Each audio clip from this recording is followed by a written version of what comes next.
I am a damaged man. I've been exposed to things that no human should witness. I've gotten to know fear that only those standing before death itself experienced. Yet, I am here. I am obviously not normal anymore. Rarely any human would go through this horror and stay perfectly sane. I am only a skeleton of someone I used to know. Last week or so, I've been trying to deal with the damage my life has had on my sanity. And just as I was getting ready to propel myself back into the reality most of you live in, I had another flashback, another memory of me and my grandmother. I suppose that the normal world will have to do without me. I was 6 years old when the war started in my country. My parents were lucky enough to get us, themselves, my brother, and me, out of the affected region just before all of the borders shut down. My grandparents unfortunately stayed behind. My grandpa died during the war, and it took 3 years before my grandma was able to get out of there. She came to live with us until the war ended. One weekend, my dad decided to take us skiing. My grandma was paranoid as always, and she demanded that she come with us. My mom wasn't feeling well, so the plan was made that she stayed home, while my dad and grandma took my brother and me to the nearby mountain, about a 30-minute drive. We used to have a small wooden cabin up there, and weather looked nice that day, so you could say all the stars aligned for it to happen. It started off as an awesome day. I ate a lot of snow falling all over the place, but it was fun nonetheless. My dad and brother were skiing with me, while my grandma's watchful eye followed us from the bottom of the ski path. "It looks like a storm may be coming," my grandma said, looking up at the sky that was indeed getting darker and darker. "One more time, Dad. Please, please, please," my brother cried. I guess he liked skiing. 3 of us went to the top for one more take. My brother went first. Halfway down the hill, he screamed like a wounded animal. Dad jumped on his skis and yelled, "Stay here," before going down after my brother. The day was getting darker, so I couldn't see perfectly, but I did recognize Dad picking my brother up and slowly carrying him down the hill. I guess the fun was over. I decided not to scare my brother and grandma any more than they already were. So I took off my skis and started walking down the hill. By the time I got to the bottom, only my grandma was waiting. Our car was gone. "Your brother tore his knee," she said, looking very upset, as every grandma should be, I suppose. "Your dad took him to the hospital, so we will have to wait in the cabin. Besides the fear for my brother, I really didn't mind this whole situation. I loved spending time with my grandma, and I loved our cabin." We walked inside it and lit the gas lamp that was hanging by the door. Mountain was scarcely populated with weekend-only cabins, so bringing the electricity all the way up was unnecessary, plus the nearest neighbor was miles away. I kinda liked it that way. I liked the smell of burning wood in our fireplace. It felt so comfortable. My parents would often bring us there, and we would have what we called scary nights, where they would tell us urban horror legends. It was awesome. The cabin itself was fairly small. It was only one room, well lit by a powerful lamp. In the far right corner was the kitchen that was made up of sink and fire-powered stove. The back wall held the fireplace, around which was a couch and 2 comfortable chairs. There was a window on each of the 4 walls. I sat down in one of the chairs and Grandma started the fire. While still worried about my brother, I couldn't help but smile at the prospect of spending the night in my favorite place in the world. Looks like the storm is really close, my grandma said, looking through the kitchen window. Perhaps your dad may not make it back tonight. This was way before cell phones, so any form of communication was non-existent. That's okay. I don't mind sleeping here, I said jumpingly, excited in an oversized chair. Yeah, my grandma said with a worried tone, while still analyzing the outside world. I suppose we'll have to. We always kept cans of food stashed under the sink for emergencies, and those quickly became our dinner. Tomato soup and some veggies warmed up on a real fire tasted better than any fancy restaurants I would ever eat at. Is my brother going to be okay? I looked up at my grandma while sucking in the last bit of tomato soup. Your brother will be just fine, she said, looking worried. He will be okay. I called the chair, I yelled, claiming that piece of furniture as my sleeping accommodation that night. My grandma offered me a smile and brought a blanket to cover me up. I was exhausted from all the activities, so I fell asleep quickly after the meal. I woke up a few hours later, just to see my grandma standing by the window. She was standing by the window that was to the left of the entrance door. Even from where I was, and in a poor lighting, I could tell she was shaking. I thought she was cold, so I got up and brought her a blanket. Here, Grandma. You can have it. I'm too hot anyways, I said, offering her the blanket that was as useless as a flashlight without batteries. Grandma? I asked again, receiving no response. Then I looked up through the window. Two things became quickly apparent to me. The snowstorm arrived in full force, and there was someone outside. Who is that man? I asked, grabbing her hand, since snow was falling down so hard that it seemed like God wanted us buried alive. I wasn't able to see much about this person, other than the fact that he was wearing a suit. His suit was so black that it contrasted the whiteness of the snow almost perfectly. My grandma didn't answer. Should we let him in? I asked, not thinking about our encounter with a person of similar looks a few years earlier. She never took her eyes off the man. Snow slowed for a short second, only enough to reveal more about the man in question. He was facing us, some 10 yards away. He was wearing a black top hat, and he was leaning on a black umbrella. Stuck in the ground, he wasn't moving.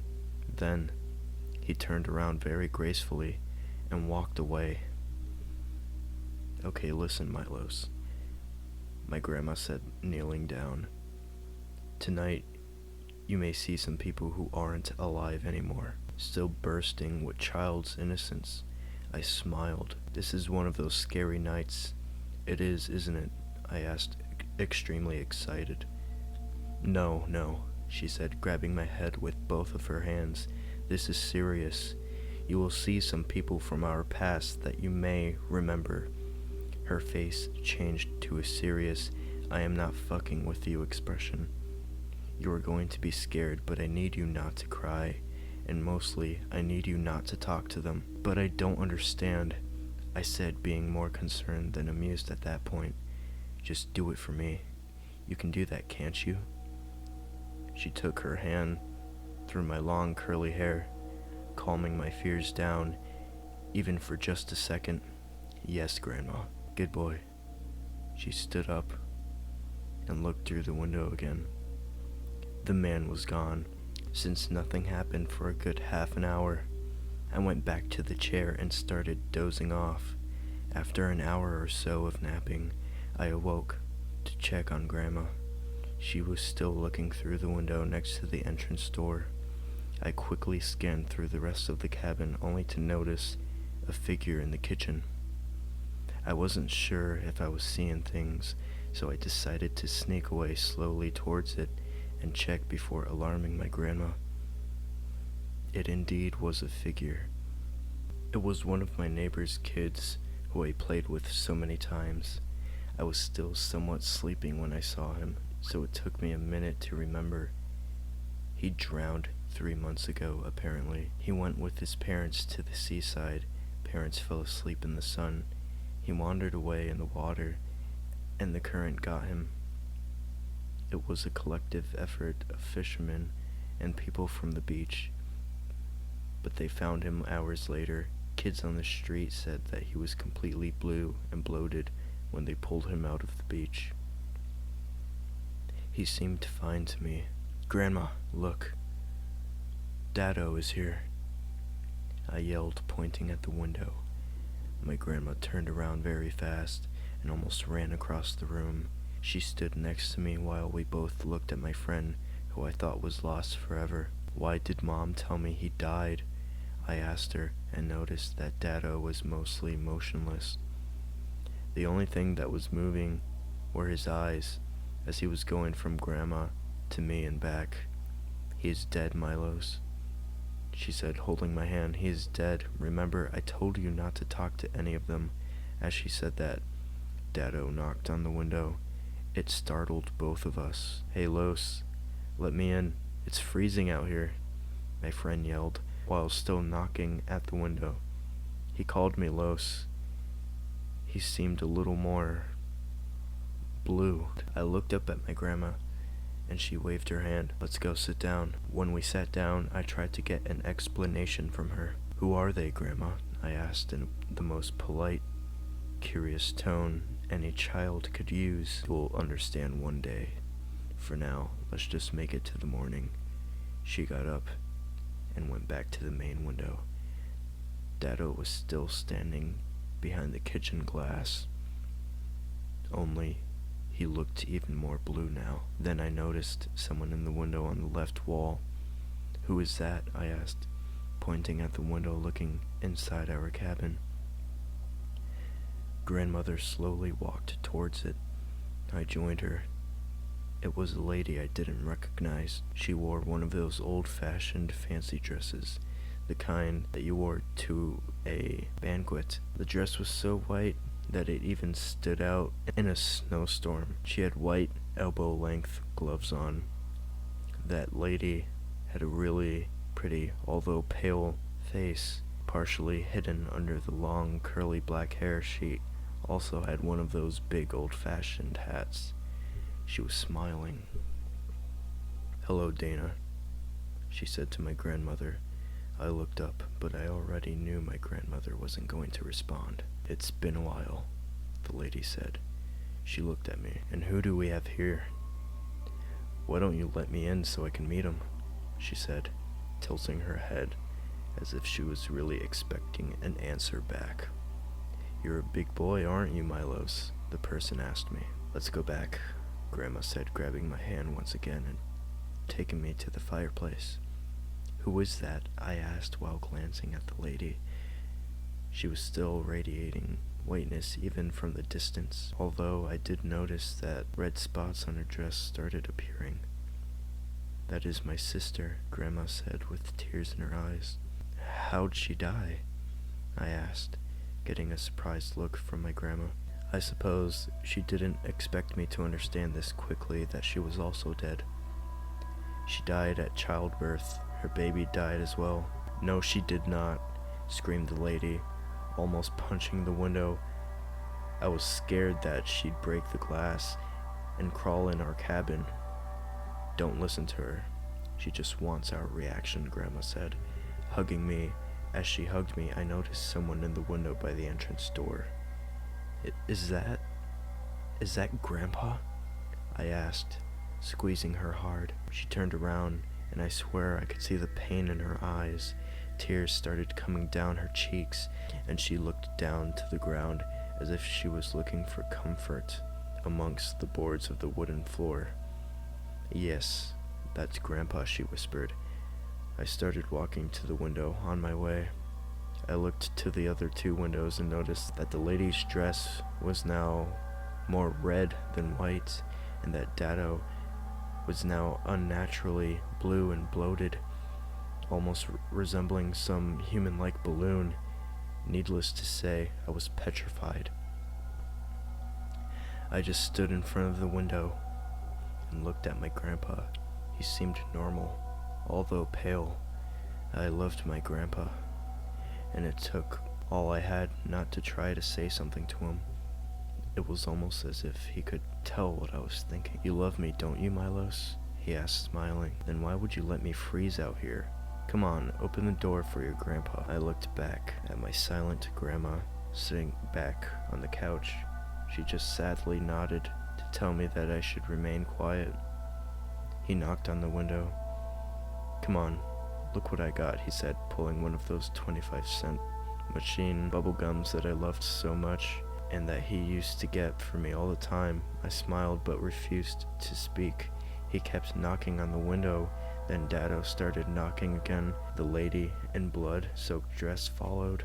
There I was, standing in a small cabin with my grandma, surrounded by people we loved but who weren't members of the living world anymore. And that knocking was becoming louder and louder.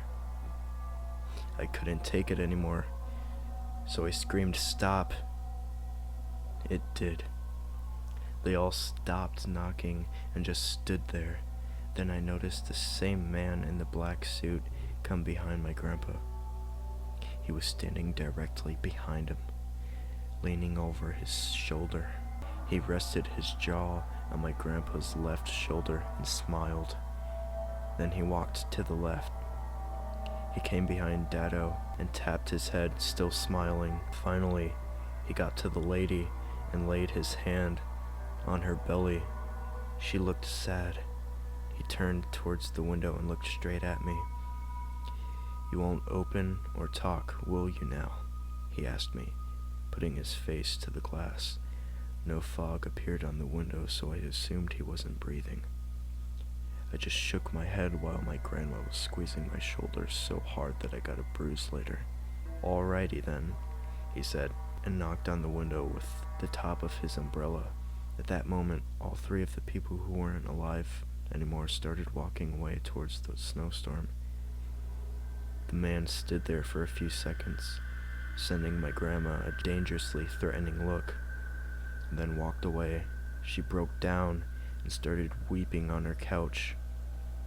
I fell asleep in her lap trying to comfort her. By the time I woke up, the sun was up and the snowstorm was long gone. Soon after, I heard an engine noise from my dad's old Volkswagen. My dad walked in, and I excitedly told him all about what happened to us last night. He listened carefully, then smiled, and while tapping my head, asked, "Another one of our scary nights, eh?" My grandma forced a smile, and she nodded. On our way, I noticed something bright blue in the snow, and I ran and picked it up. It was my favorite bubblegum.